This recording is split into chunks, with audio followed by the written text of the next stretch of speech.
So Reverend Lakshmi, thank you so much for joining me.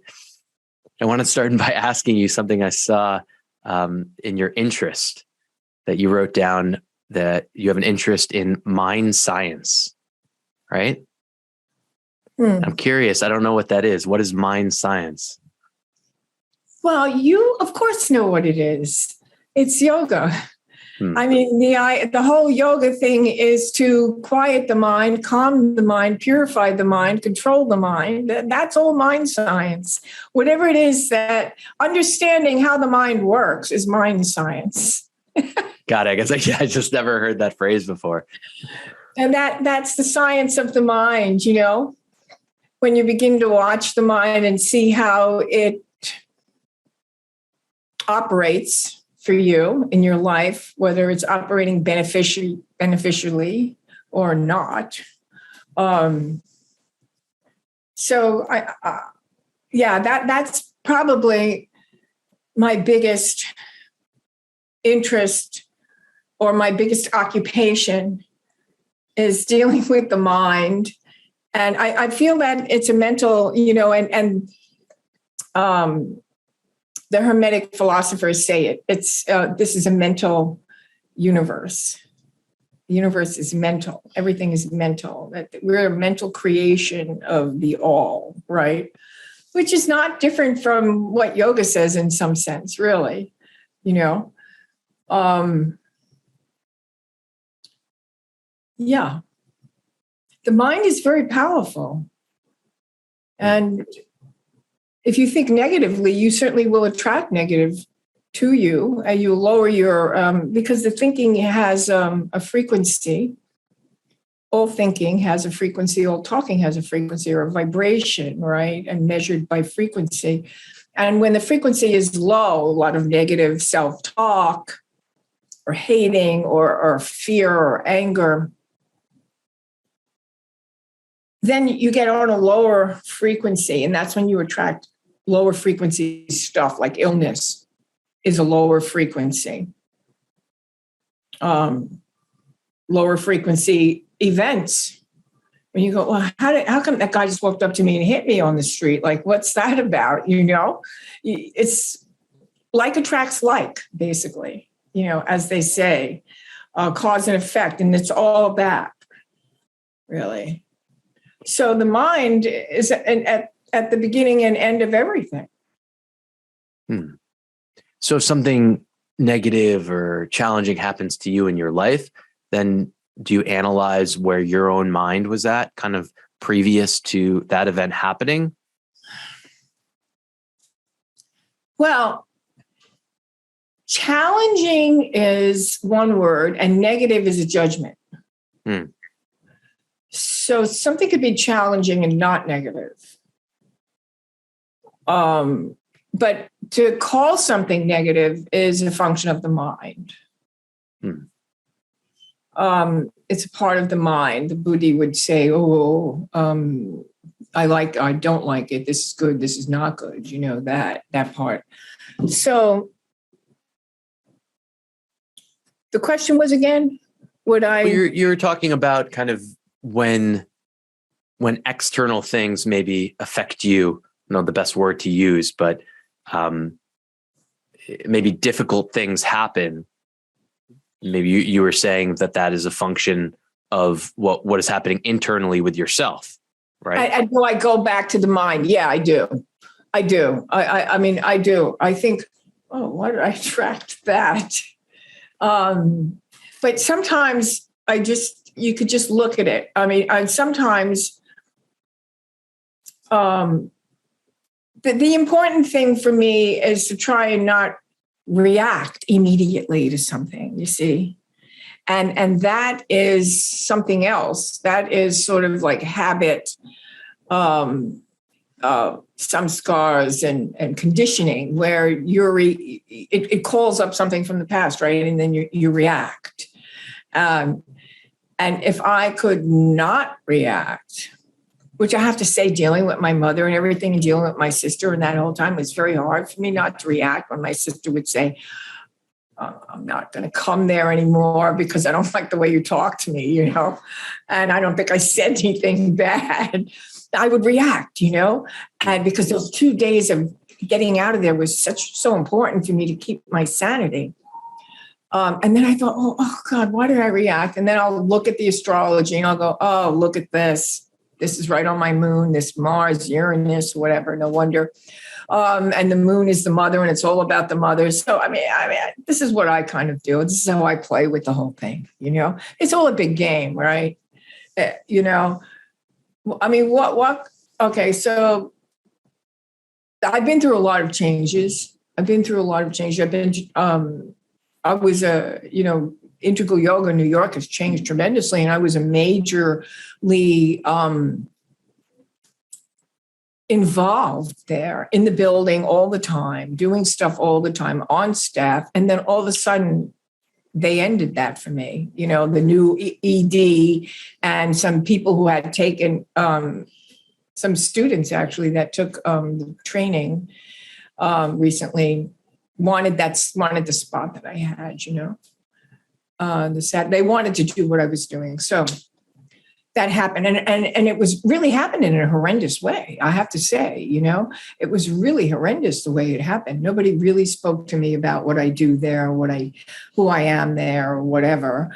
And it was just all, taken away. So that required a lot of watching the mind and the whole, I went through the gamut. And even when I'm going through the emotions, like, anger or whatever, and I have to get to that place where I could feel like I'm watching it and I'm not eaten up by it. Do you know what I mean? Like, yeah. I could have the anger and not let it eat me up, or the feelings of sadness or shock or surprise or whatever. And then, interestingly enough, I was playing the gong for a group of people in the house because I started doing that, which is working out really well. And it started to go in my mind again. And I didn't want that while I was playing the gong because, the gong will amplify what's going on here. So... And I was like, oh, come on, please. And I'm asking the universe, the guru, the goddess, whomever, why did this happen? And why do I have this in my head? And this is what I heard. It was the only way I could get you out of there. I'm sorry. It was the only way I could get you out of there. And I thought, well, you see, that's the thing too. It's like a universal gift somehow. Maybe I could start to switch over, switch over how I view it, my perception of it. People were saying to me, well, this could be this is a very good thing. Now your branding's not connected with them. You do your own thing, doesn't this seem to be often the case in life? Like we go through things that are not appealing to us. Our minds don't want them to be happening. And then at some point later on in the future, we reflect back and say, oh, that was the perfect thing to happen. That's what needed to happen. Always. Pretty much, I have to say, yeah, I could look back. Yeah. So what conclusion should we draw? Like, I feel like there's a lesson there for us to take if we want it. And what is it? Well, yeah. The lesson is to not react when something is happening and to keep sort of an openness about it, not let the mind go, oh my God, this is the worst thing that could have happened. Everything's going to be bad for you now. Just think of all the things the mind could have done, with that, and it could have done a lot of things against myself. See, you're not as good as you thought, or, whatever. The mind could have done whatever it wanted. So to be on top of that, really, to continue to watch the mind and how one talks to themselves. What else could you do? To learn how not to talk to yourself rudely. Yeah, it seems like we're often like the hardest on ourselves. We're much harder on ourselves than we are anyone else. What's that about? Yeah. Yeah. Well, for me, I would have to say that I didn't hear that many great things when I was younger. I was pretty dysfunctional family that I had. And either nobody was paying attention. And then, of course, I probably did things to get attention that weren't terrific. And then the attention was negative. And then I had a little bit of a learning curve, because I learned a little differently. And then I was called all sorts of names. And, like I had each person in the family has a position, and so mine wasn't terrific. It was more like a scapegoat or put all the sins on that one and throw the goat off the hill,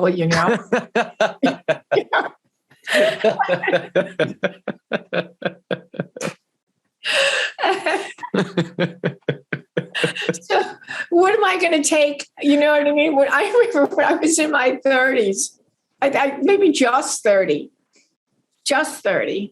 And I was sitting on my sofa and I was fine. Everything was fine. I was feeling great, Then all of a sudden I felt depressed. I thought, my goodness, what is that? What is that? And I realized that my mind was saying all these things to me, and I had all these books on the shelf and creative visualization. I read that Shakti Gawan, I remember. Then there was the Power of Positive Thinking was on my shelf. I picked that up and I started looking at it, and then the Course in Miracles I got turned on to. So all those things helped me begin to watch the mind, and learn about the mind. And like Shakti Gawan, she said, oh, well, look, you're creating negative. Why don't you just create positive? It would be just as bad as that is. This will be really great. So why don't we just do that? We can do that. And I thought, oh, that's great. And so all these, and what I realized? That I had a reel going on, a reel back here, like negative against me, like it's never going to turn out or, whatever it was. And I didn't even hear it, but it would play in the background. I think a lot of us have stuff that plays in the background that we don't even hear. It's not even audible anymore. It's just, negative. I felt those months and years or whatever after that the job I was doing, because my job was when I had a negative thought to change it. I felt like this was the hardest job I ever did. And it was 24/7. And I couldn't believe it. I couldn't believe it. Avi, I couldn't believe it. It was, I guess I was like maybe 29 or something, or 30 or maybe 31. I don't remember. But, so that was such a big surprise for me. So I had to start to get a hold of that, that whole, that mental thing, and that's what I had. Maybe not everybody has so many negative thoughts, maybe they have some only or whatever they've picked up, but everybody has something. I mean, why come to this planet? Why take a body if you don't want to work and raise your vibration, raise your consciousness, right? That's the idea, isn't it? To come here, you can only do it through a body. You need a body to do it. Even the devas, they sit in heaven for a while. If they want to raise their consciousness, they have to come to earth. They have to take a body. And then they could, ascend to the higher, what's higher than heaven, because there is higher places, I suppose. Or they say. I don't know. In the end, I feel like it's I have to make it into some kind of game and just allow myself to feel whatever I'm feeling. And like with the death of my mom, her dropping the body, I mean, I was very encouraging her to drop the body. That was my job. I felt like she brought me in. I used to always say, I didn't ask you to bring me here, I didn't ask to be born. All these stupid things. And she brought me in. It's hard to break through the realms, to go from one realm to another. It's not that easy. You kind of need a portal, and she was my portal to get here. They were, both of them. And I felt like I had to help her out. She helped me in. I helped her out. And I helped him out. So, okay, we're good here. We're good here. Like, okay, fine. I forgot what I was saying. Anyway, I think like the mind sees the power of it that you're alluding to. What I see is it's trying to make sense of something that, from my perspective, is so far beyond what's capable. Like talking about the portal as an example of like, our mothers being the portal for us, but then they required another portal from their mothers, from our grandmothers, and on and on and on, and how many portals, right? And all these different things that are happening is like the main message to me that I've been working with a lot is to just have humility, like with my mind, like, and there's that balance there between like wanting to know and understand like how things work and right, and like the different cycles of things and the ways, and more and more I'm at least letting that go. So I'm just like, I'm okay to rest in the unknowing.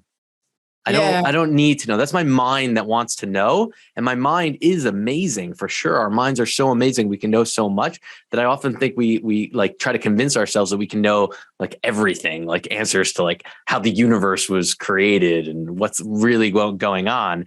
And I'm just starting to realize that it's so much of a mystery that in order for me to find peace, I just need to let go of the need to know. Exactly. Yeah, exactly. I feel at this point now, I feel like I've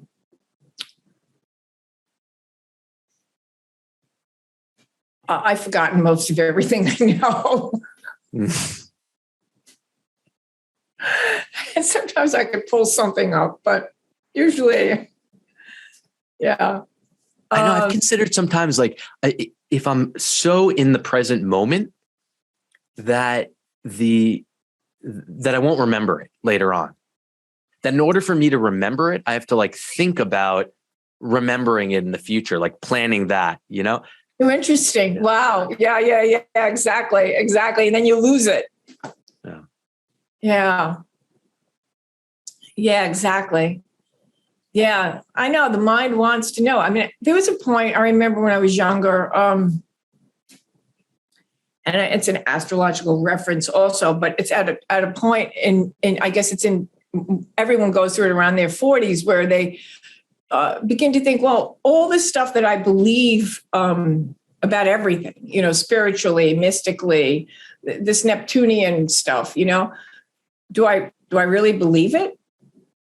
All of a sudden you question all your beliefs. You're at that point in your life and you're questioning everything and it came up for me like reincarnation, and I've always believed it. And then all of a sudden I started questioning it, and I thought, oh, because they would say things like,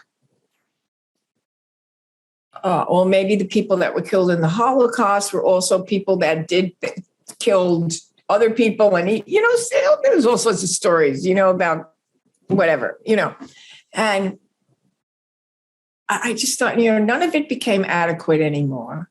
Like all of a sudden, all of what I thought was adequate was no longer adequate. And I had to just leave it with, I don't have a clue.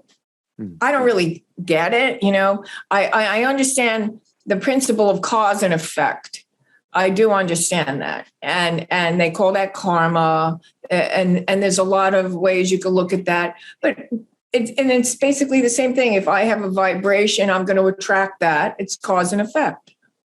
I'm going to pull in eventually.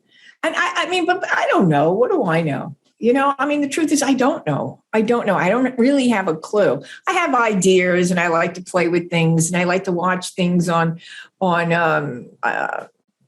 Netflix, and I watch all these stranger things, like Korean things about, hotels for dead people, trying to figure out their life, before they move on, finish up something before they move on. And, just things like that are not from this realm, and maybe it talks about energy, energy is such a big thing. And can we cultivate the energy like in our hands? And you look at these fantasy programs and they cultivate this energy in our hand. But, I'm a Reiki person and I cultivate energy in my hands too. I mean, it comes there. The energy comes. These are spots. Even when you're doing yoga, if you press your palms in, you can feel an energy moving up like this.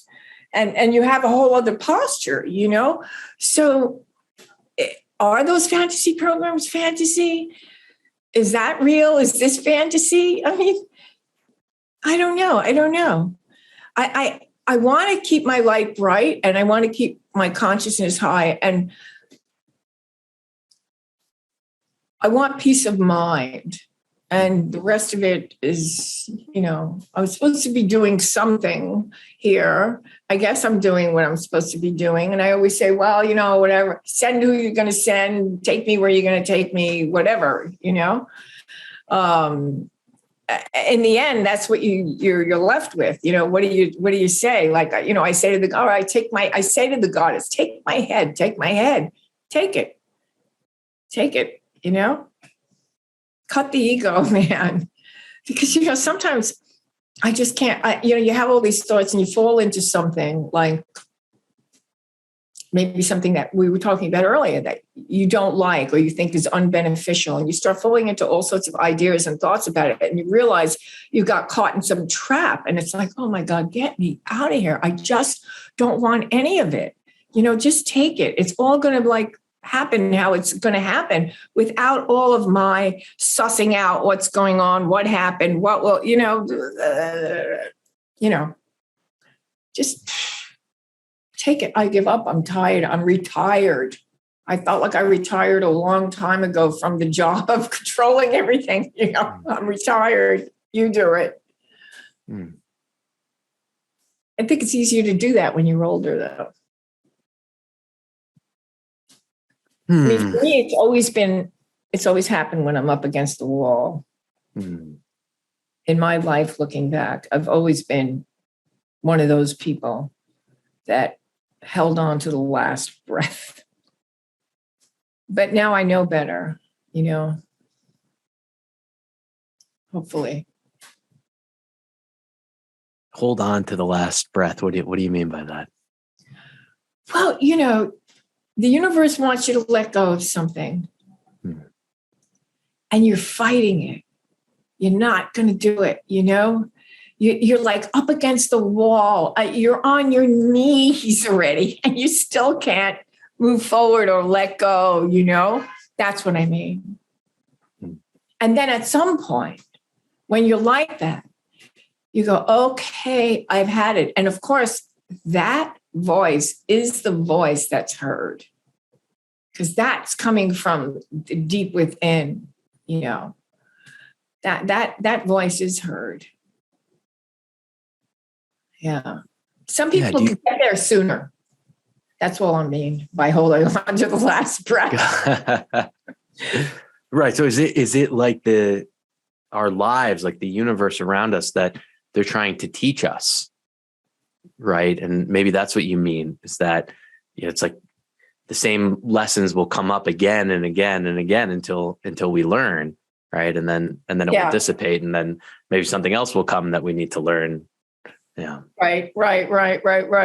But ultimately, what is the main message that we all need to learn to let go, and just to be. I've been thinking about this recently. Is like, maybe we all have the same purpose. Like, what if all of our purposes is just to be, and it's as simple as that?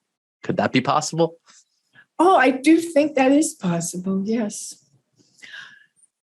I think that many of us don't know it, and some people think it means to reach the top of whatever they are interested in, and to get that kind of status in the world or recognition. And some people, that's really, really, really important, and they do it.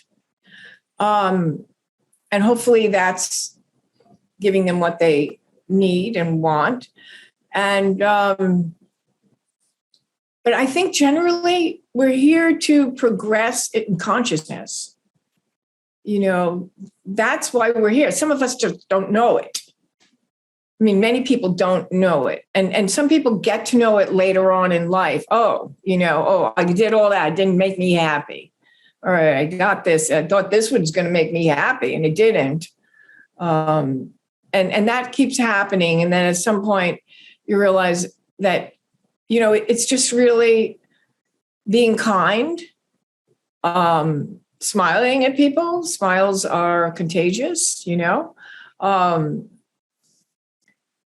taking care of someone who needs taken care of, whether they're a stranger or whatever on the street or whatever it is, really. And so, I mean, I feel like what I do or what the universe what does through me is helpful for people. It's helpful for me. I know that. And it's helpful for people. So that brings me a lot of joy that I'm able to do something like that for people. That's joyous, joyish. Do you see it as like a kind of a getting clean, that doing this work within myself, like getting clean, and then the cleaner I get, the more pure of an instrument I become, which the byproduct of that is that I'm going to be of more service to other people. Like the cleaner that I am, the more it's going to serve others. Yeah, well, that's pretty much it. That's one way of speaking about it, for sure. And they talk about purifying the body, purifying the mind. And for a lot of work absolutely. Absolutely. Like I know, like for work, if you're doing work that's considered healing work, or any of that kind of work, in my understanding and my belief that the instrument has to be clear for the energy to move through it. I mean, if you've got things lodged in places like fear or anger or whatever it is, resentment or desire, all that. If you've got that really lodged up in places, then it takes the space of light. And if you could let that go, maybe even for half an hour or an hour, maybe during a gong bath or something, or a yoga class where, you could just release some of that stuff and just let it rise up into the universe. The thing that rushes into its space is light, and you become more light. And people will see it right away. People will look at you and say, they'll start talking to you on the street. You'll get it's noticeable. It's noticeable. Even if you don't notice it, other people will notice it. More light fills the body. Yes, it's exactly that. It's exactly that. I mean, clean, the word clean somehow, I don't know, bothers me a little bit. It's an implication that it's dirty, but maybe that's the accurate. That might be the accurate word, you know what I mean? It's just words, like our relationship with words. Like yeah. It's even like the other layer of clean is that like not accepting the dirty as not being dirty, right? That's like another way of getting clean. The way I see it is like the total acceptance. Changing your perspective? You mean changing your perspective? Yeah, changing your perspective. Like there's so many layers to the cleanliness. It's not necessarily like what I heard you saying is like, being aware of my relationship with maybe the areas within myself that I'm still, having difficulty or challenging, right? Like in order to clean them up, right? I, in a way, need to love them. Like something Ram Dass says about like his dark thoughts. He's like, when I have a dark thought, I see the dark thought and I love the dark thought. Yeah. and then something happens. It dissipates. Yeah. Everything's here, Dissipates. right? Like it goes. Yeah, like moving away from this the battle mentality of there's good and there's bad, right? Instead of just everything is here. Yes, well, yeah, and they Sakshi Bhavana, they talk about that, the witnessing, where you watch, you watch the thoughts, you watch the whole thing go down, like you're watching a theater. And if you're really watching, you've eliminated the judgment part of, oh, that's good, that's bad. I want that, I don't want that, I think that would be the goal. I would consider that the goal, right? To have moments of it is great. I would love to sort of, or at least I think that just to be in that spot where it's sort of equanimity, it's just all what it is, I think that there's magic in that spot. And I think that when you're in the spot, when you're in that spot, I think everything is magic. That's what I think. So yeah, I would love to get there and just sort of flow through that. Yeah. It's like, the way that I see it is like there could be some guilt or shame that I have within myself, right? That comes up.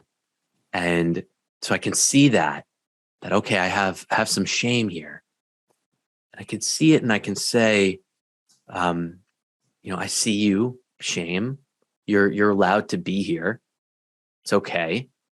But at the same time, I don't need to hold on to you anymore. I can let you go. It's like that balance there between it, not making it wrong, but also not needing to continue with it moving forward. Exactly. Or maybe to inquire about it, like, why do you have it? Why? Hello, shame. Why do you think you need to be here? Or why are you here? Or what's your relationship with me? I think, No, shame's an interesting, I went through like a lot of, there's a lot of violence in my house growing up. My father had this PTSD from his Holocaust experience. And actually, I couldn't really talk about what happened because I was ashamed that something like that could happen to me. That type of physical violence could actually happen to me. And when I realized that was the case, some light was shed on it. And then that could start to dissipate, some of that, So I think around trauma, there's perhaps that type of, those feelings as well, and it's not even like something that, okay, I'm ashamed I yelled at my sister yesterday. I'm ashamed of myself. But it's not that. That's just, I wish I would have held it together, It's something much deeper or something, and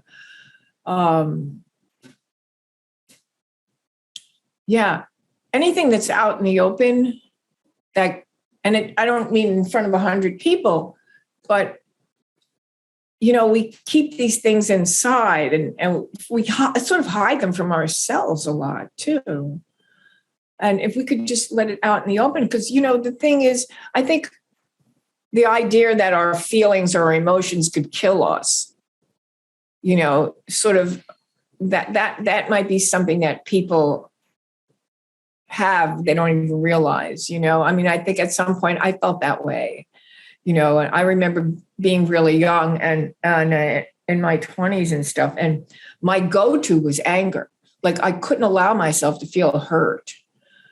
So if you did something that hurt me, and of course I was fragile, so I would go right to anger because like hurt was, because of all the trauma, was not a feeling I was allowed to have. I couldn't have it. I would marvel at people when somebody would say something to them and they would just nonchalantly say, "Oh, that hurt."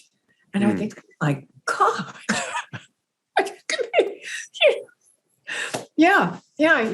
So there's all this stuff to become aware of, and everyone's got different stuff. And and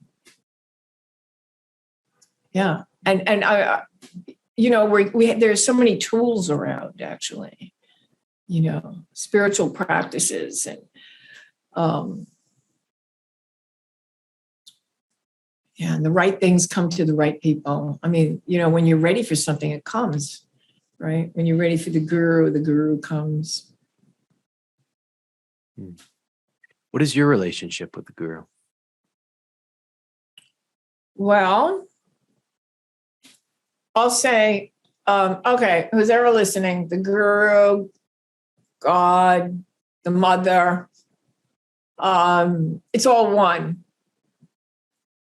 Shiva. I feel like it's all one big thing like that. I know from my first yoga teacher, Swami Bua Maharaj. I studied with him 5 years. I saw him every day, except when he wasn't around. I was one of his teachers at the time. I didn't realize the importance of it at the time, of course, how special that was. I didn't know. I was in my 20s and I didn't know. Years later, when I was like 51 or something, 50, I had been through an illness, like I had Cushing's. So my body, I had gotten hit by a car at some point. That was way before, but it all sort of, and I couldn't move at all. I mean, my back was out. They had me on all sorts of drugs. I had inflammation all over because Cushing's is actually premature aging. And I had this at the time that I was going through losing my hormones, and they thought, oh, she's just losing her hormones. Nobody could diagnose it. And I had it for a long time, and I was really debilitated. And then, and my mind was insane because, this cortisol rushes through your body and your mind becomes insane. So it's that kind of thing that you can't do anything for yourself because it's like you're having a nervous breakdown every second, right? And it's because of that now that I don't have the luxury to hold on to anger and all that stuff because I know I can't. My adrenals are, I don't want to push them. So I just have to let it go. But once I did finally get better and they put me on a little drug and the cortisol stopped, and then I was able to go back to yoga and I was able to go back to the chanting. I did a lot of chanting, a lot of mantras. I saw that my mind was sick and that's why my body was sick.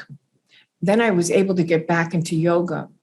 And had I not had the yoga from before, had the guru not put the yoga in my body, because they do that, they put it in you. Had that not happened, I would have just been a big mess. But because I had it already, and that's when I realized, oh my God, that was such a gift. Because I went back into yoga and little by little, and I was doing all this stuff, and people thought I was doing great yoga. And of course, I didn't think so because I wasn't doing half of what I was doing before. And I was just sort of trying to, but, there was a lot of flexibility and a lot of whatever. But that's when I realized the importance of a master. The real importance of a master, that and it was much later on, this person actually put this in me, and here I am in such good condition now, able to get back because of it. So there's something special. I mean, I didn't have the opportunity of being in contact with Satchidananda. But nonetheless, I know that he's my guru.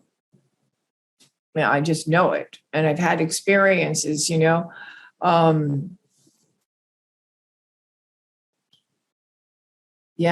And of course, so the guru is not limited by the body anymore. And then anyone could come up to me and give me his message, really. You know, and a lot of times that's exactly what happens.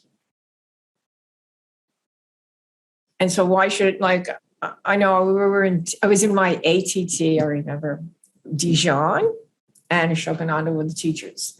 And Shokananda said, no, or something like that to me, like, because nobody else was talking. So I raised my hand. He was like, let someone else talk. And I was like, all right. So no one's talking. And so Dijon said, did that bother you? I said, no, I think the guru was speaking to him. So why would it bother me?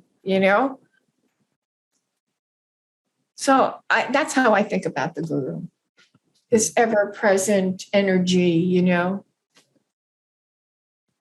I was thinking about it and reflecting that perhaps the guru is the one that we trust, that they love us so fully that whatever they say, we're willing to examine it. Because even though it might be hard for us to hear, we are sure that it's coming from a place of care for us. That's interesting. It's very personal sounding, feeling. Yeah, that's very interesting.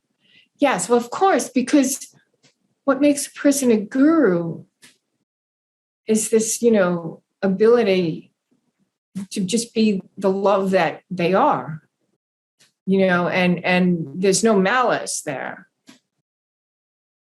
And they're in touch with the energy, that flowing forward energy. So things would come through them. And yeah. Because maybe the guru, is beyond the place of this, I like and I don't like, people. I have friends and enemies, that sort of thing. Yeah. From my perspective, the guru has move beyond that and sees the reality of the situation is that we're all connected. We're all one. And if that's the case, I can love everyone, or I do love everyone, because we're all a part of the same thing.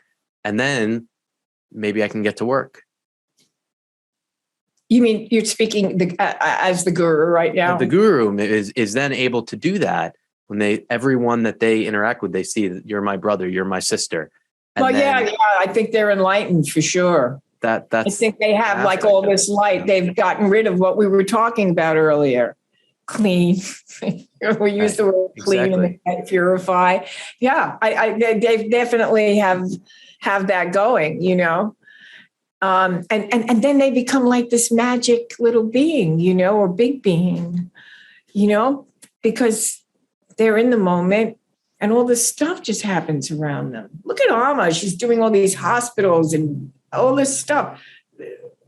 And Sajjanananda, all of what he did and all the centers and everything. And all this stuff just happens around them.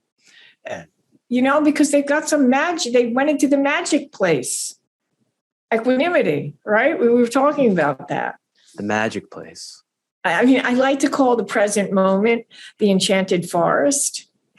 And when I'll put people in a meditation, I'll say, well, we're going into the enchanted forest now, and then I'll guide them through visuals and stuff.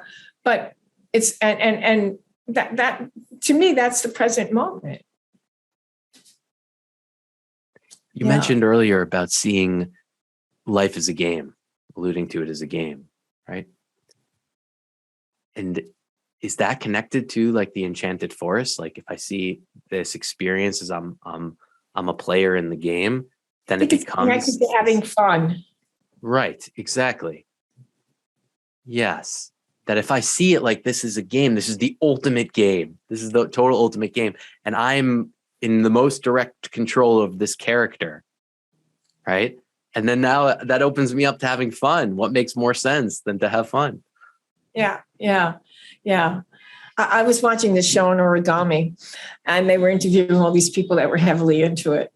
And there was this one kid who became like a professor. He was a physicist at like 12 or something. He was like some ridiculously high IQ.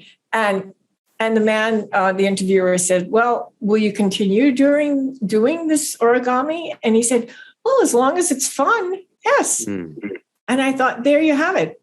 Spoken from a genius. You have to have fun. And isn't this what our guru said all along, Satchidananda? Have fun. Why not have fun? Why not? And what leads us from that? Because I see it's so natural for a child. Like, there's nothing else. There's only having fun. In the moment. They're having fun in the moment. Yes. So what takes us from that place? From my perspective, it's other humans and their perspective that no, it can't be fun. It has to be hard. You have to do all of these things that you don't want to do, and that's it. Whether or not you like it, that's the name of this game. This game that I'm playing, that's not fun. Well, there's definitely that is out there. That's the teaching, and maybe very much so in Western culture. And who knows, maybe all. Yeah, that's definitely a perspective. Yeah, because you think about schooling, right? This is how I look at it. Is how are you spending the majority of your day? So we have children, the majority of them go to school. Okay. You need to wake up at this time, and then all day long, you need to be doing these things, and you don't really have a choice for most children. You just sit here, you take this class, you need to do all these things. That's like life. That's like life. So then I'm used to that. So I'm going to continue that on even after I'm out of school. You have fun doing that or not have fun doing that. You can either make it that it's fun or make it that it's not fun. Well, I think intrinsically, if you have your freedom taken away from you, that it's much more challenging to make fun out of that. That doesn't feel fun. And you're referencing like being in prison? Or being a child, which maybe is not so different. You have very limited freedom. In school, yeah. I think that, I don't know.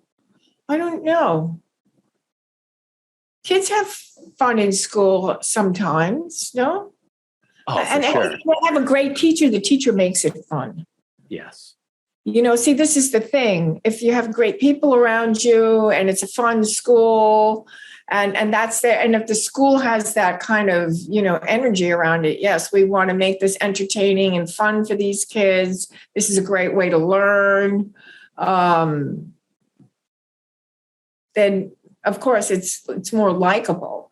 I mean, when I was younger, I remember it was kindergarten. It was in South Bronx, and when we still lived there, and we had recess, right? No, we had to have a head on the desks. I had my head on the desk, and there was a boy, and he had this beautiful hair. It was like kind of straight, and I don't remember the color. Maybe it was, I don't remember, brown or blonde or streaky or something. And I was touching the hair because it felt nice. Oh, I got in so much trouble for that. I got in a lot of trouble. I got yelled at. And I remember thinking, I didn't do anything wrong. All I did was make nice to his hair. His hair felt so nice. And I'm sure he'd enjoyed it, I mean, I don't even know the kid's name, but that was like a very bad thing in 1959, I guess it was. So times have changed, I think, somewhat. I don't think they're exactly like that in school now. Yeah. But yeah. Does Zen have dislike school? Or? She just started, actually. Now she's liking it very much. I mean, she's just in preschool right now. She's 3. She likes it. I imagine like the later years, I don't know how I'm going to feel about that. But yeah, we'll cross that bridge when the time comes. God willing. Yeah, exactly. You'll cross it when it comes. I wanted to ask you about sound healing. Yes. I've experienced some of your sessions, and I'm curious, any kind of general observations, reflections that you notice, the power of these sessions and the effect that it has on people that you've seen from doing this? Of course, it depends where you're starting. If the person's really extremely nervous or upset about something, they may get to the place where they actually really calm down. And maybe they'll just have a very pleasant, calm experience, and the body will relax, the mind will relax. The sound will go into because the sound begins to entrain the brain, into a more relaxed kind of state. And that may be the end of it. Some people actually, they can't think anymore. And some people have said, well, I tried to think and there were no thoughts. But they went beyond the mind. And that's definitely a place you can go with sound healing. So if you're already in a semi-calm state, you might get there quicker. I'm imagining all this, right? I know from what people have told me, people have had all sorts of experiences where they've seen things and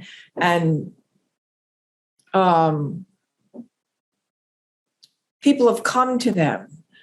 I did a sound healing here for a group of people that they all came together, and this, they've never had sound healing before. Only their boss had it, and the woman said that her grandmother, I think her grandmother had passed, had came to her and told her something like important. I don't remember what it was, and it changed everything about her. She was crying, and it just made all the difference in the world. So the sound healing got her to a place where she was open enough to receive some message. So there's something very exceptional about it. It's much more than just, raising your vibration. Because it does begin to empty out all of that stuff that gets lodged in the body, the fears and the stresses of daily, let's say the whole week. Let's say you have a whole week of like job and whatever. And you've got this all in your body and what to do with this, what to do with that. And then you come and you sit you lie down for an hour and everything seems to sort of melt away. And then when that space is available, your own light fills it. And then something else begins to happen. You can go a little further.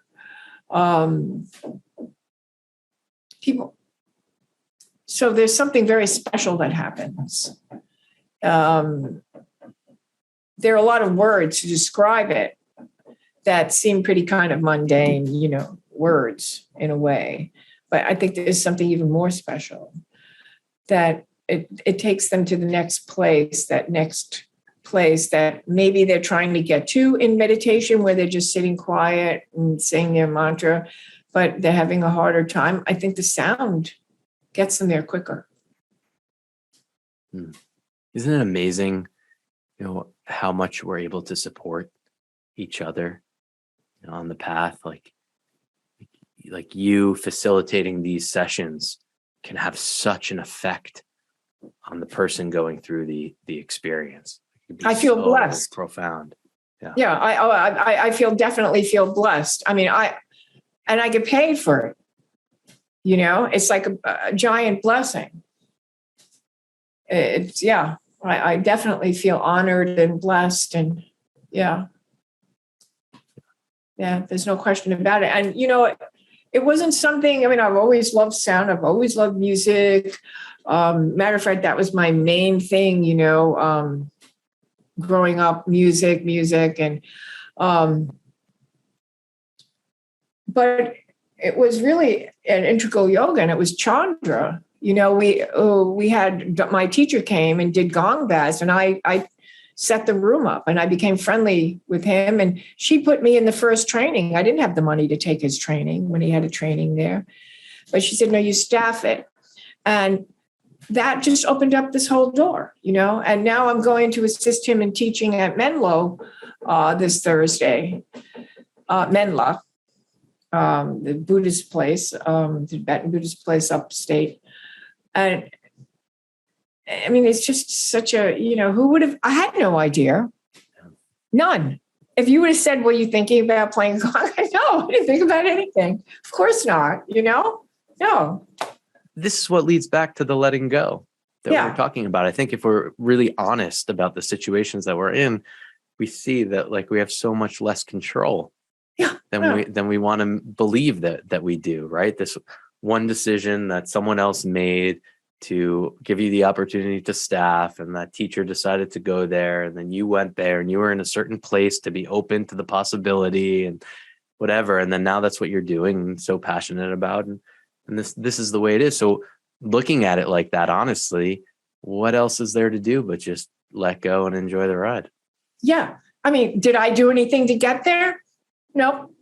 I didn't do anything. I was just there. I showed up. I was there. I set the room up, and the energies all, came together like that.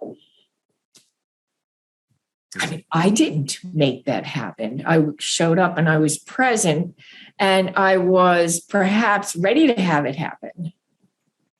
I was available for it to happen. But other than that, but it's been like that with my entire life. Like I was a hairdresser, I still cut hair, and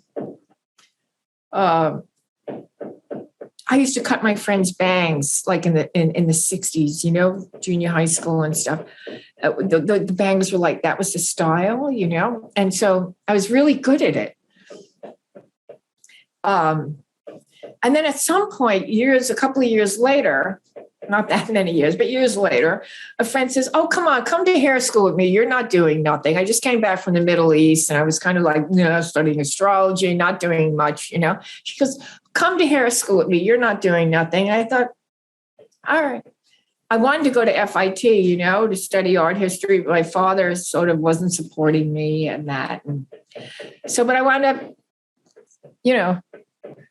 I went there, and then I didn't do anything either.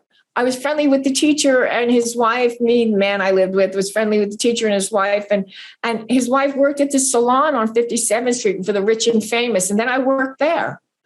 All of a sudden, there I am. It wasn't like in my head, I want to work in the best salon, or nothing was in my head, as usual. You know what I mean?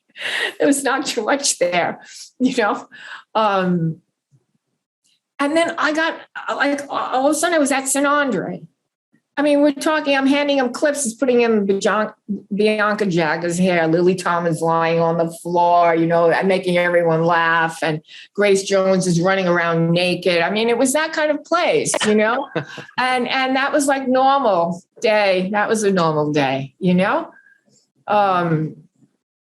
So I didn't, it just all happened. I didn't have to do anything. It just all happened. I was ready for it, and it happened.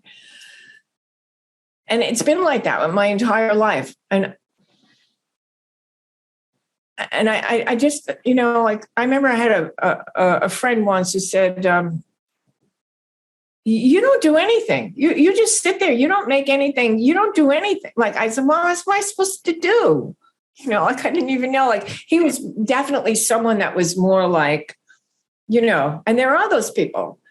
Definitely. And God bless them, and they do it really well. They have this plan and they go after it and they make it happen and blah, blah, blah, I was just never one of those people.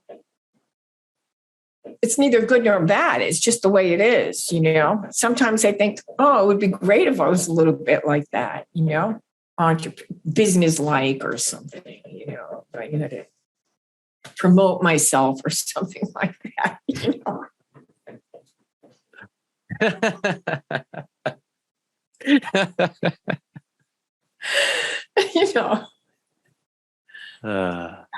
Yeah. Just staying open. That's what I hear. Like, that's all you're doing is just staying open. Yeah. Yeah. Like right now I'm in a period where it's very heavy. I'm going through a lot of heavy stuff right now. I have moments where I get like, not so much, but the first couple of weeks after my mom passed, all this sort of the dynamics of the family, like got real clear again, and different perspectives. Again, you know?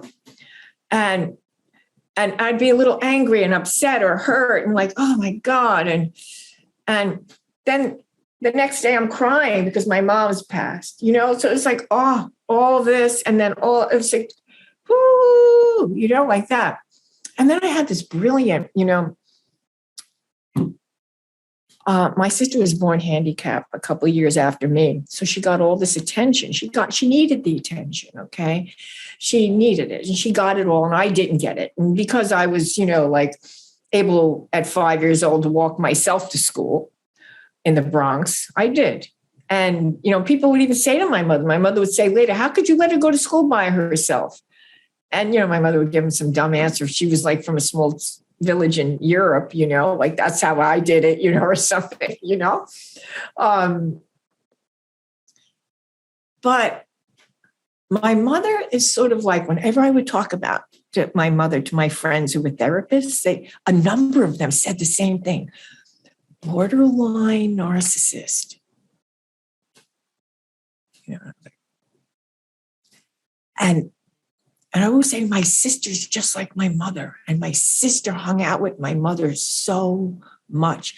Now, borderline narcissists, I'm not going to judge it, but I have to say these people are never happy.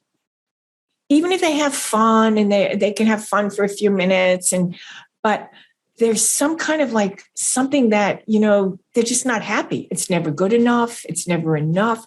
And it's a sad thing, you know. I mean, I didn't have a happy mother growing up, you know. And she was very hard to, even she was pleased for a minute and then she could turn around and, you know, off on her head, you know, from me, my head. And I realized my sister's got the borderline narcissist in spades. You know, she's got it big time, even worse than my mother. There's a disconnect there. And she's never happy, really. You know, no matter what's going on, I see her. She's not happy. She's not well. And I've been giving her, like, you know, sending her to yoga, whatever, you know, trying to get her to be happy, you know, satisfied or something, you know. And I thought, for the first time, I thought, you know what? I'm lucky. The universe gave me a gift by throwing me out on the streets and telling me to raise myself. Because being around her, what if I was around her all that time and I would be this unhappy person now?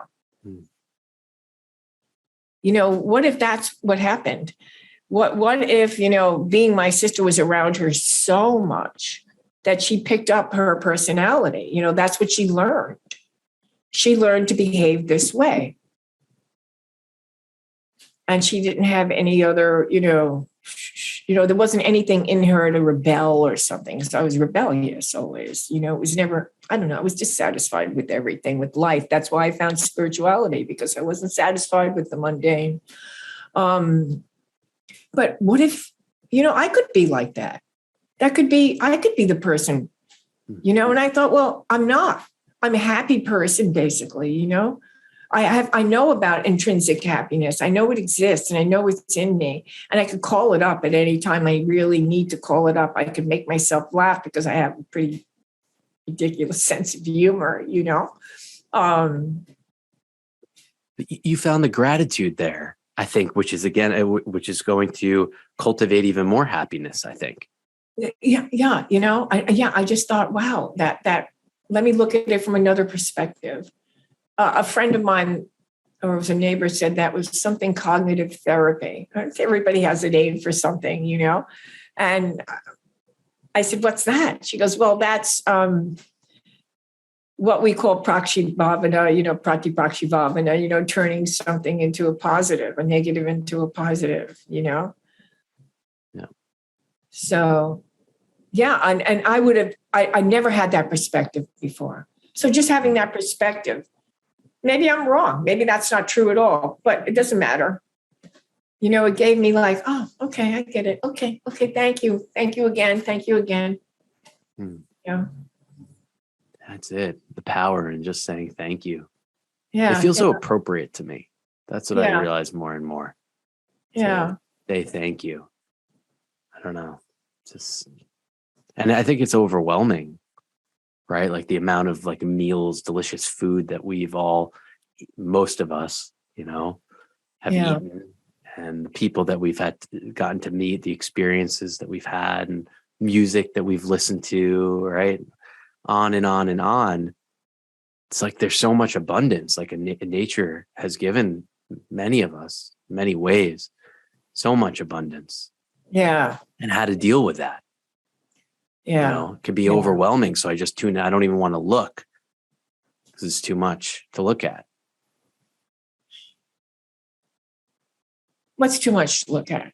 How much abundance the universe has bestowed on us? Yeah, I think so. To even like start like with a practice, if I haven't been genuinely feeling grateful, like just simply for being alive, like just, I don't even have to go to the other places, just gratitude for this experience of being alive, feeling that it is a special experience to be a human being, just there, that's a lot. Yeah. I mean, gratitude is definitely one of those things we should all keep in our pocket, like a tool, we're getting a little bit like low frequency, low vibration. Pull that one out. Right. We could, that's a big one. Wear it as a plaque. Yeah. Yeah. It's definitely, yeah. What do I have to be grateful for? And, like I'm in New York City, so I'm walking around, I'm seeing people eating out of garbage cans, and right underneath is a luxury building. That's basically what I'm looking at. And I see all these people in the park, which I walk around, and they're really strung out. And I feel like, oh my God, such gratitude. That could be me. It could be me. It could be me. It could be me. Who's to say? It could be me. You never know. Who's to know, but just, I think like, my God, I have a warm place to go in the winter. Right. During the last couple of years, there was a lot of people who didn't have that. In the park by my house, Union Square, Freedom Square, we call it. But yeah. So there's really, a lot to be grateful for. And then all the magic, all that present moment magic, all of the, because we're given all this stuff, but we just get so caught up in this idea that we're the body, we're the mind. We can't separate ourselves from that, And you start to realize that you're so much more than that at some point, and it's very freeing. You're an energy, like a plasma, that's been around before the body. So you take it. It's a beautiful, I got lucky. I got a pretty good car here, vehicle, vahana, in Sanskrit. And I'm going to take care of it. I have been through periods in my life where I have not taken care of it. I have pushed, that thing. But, I respect it. I'm going to take care of it. It's my instrument, It's not me. who I am. I'm going to drop it at some point. It's going to age. It's going to change. It's like an old car. Car gets old. You get another car. But to spend time in this place beyond the body, beyond the mind, right? That's the real thing I think we're seeking, even if we don't realize it, to spend time in that place of the observer, where I'm just noticing, I'm just watching, and I'm seeing that what I am is so far beyond this body mind. Yeah, this swarup, this intrinsic nature, that, this one guy, I love his book. He wrote a book of, I'm going to go blank on his name. Hazrat Inayat Khan. He brought Sufism to this country. He was from India. He was a musician, and he wrote a book on mysticism and sound. He says that when you speak from the mouth, the ears hear. When you speak from the heart hears. And I remember when I read that, I just thought, wow, that's beautiful. Yeah, so simple, simply put, it's beautiful. It's sort of like, in yoga, we're trying to see the world from the third eye here, not just from these eyes, these two eyes. We want to bring that energy up into this spot so that we could see through that eye. Wisdom, intuition, discrimination, like that. And that spoke to me, because the heart seems to be the middle of everything. Seems to be everything, really, the heart. I mean, they have all these things, they measure things now, all these machines to measure vibration and stuff. And they say that the heart kind of knows when something's going to happen, like vibrationally, the energy change. I don't know how they do it. I really don't know. But they've put so much more emphasis on the heart than the brain.